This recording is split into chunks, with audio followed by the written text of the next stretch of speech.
Hello guys, magandang umaga sa inyo, magandang buhay sa lahat. At ito, Yasumi tayo, Ubon Yasumi.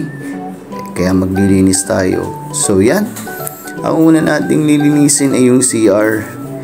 Yan, kitang kita nyo naman na CR yung nililinis ko kasi ako lang naman ang gumagamit. Siyempre ako lang din ang maglilinis, pero madali lang naman siya actually linisin kasi nga isa lang na gamit ako lang, so may konting patak-patak, pero yan, kaya nililinis ko yung sahig. And malinis naman tayo sa bahay, kaya hindi tayo gaano mahihirapan. So yan, pwede ka nga matulog dyan kung gusto mo after nyan, syempre lilinisin ko naman is yung lababo kung saan dyan ako nagtututbrush, naghihilamos, and dyan din kasi yung labahan. So ayan, tinanggal ko muna yung mga laman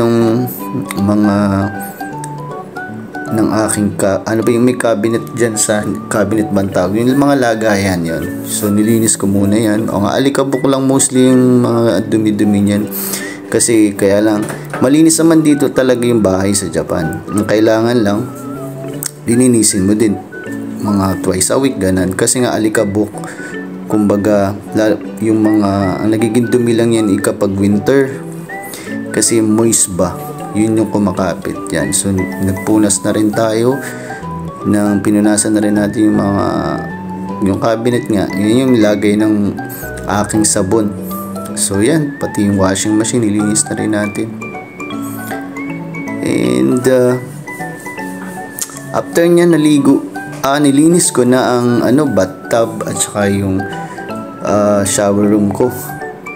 So ayan, unti kong nililinis kasi madali lang naman din linisin. After nya maliligo na ako niyan.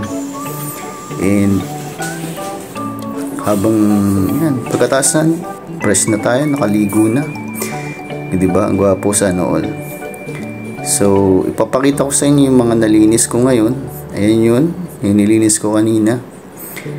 Ayan, diba? Tapos yun naman yung sa shower room, so malinis na din.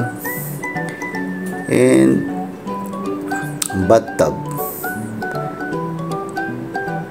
diba? Pwede ng tulugan. And yan din yung salas, nililinis ko rin. Ayan. Tsaka yung lababo ng kitchen, malinis na rin siya. And that's all folks, maraming salamat. At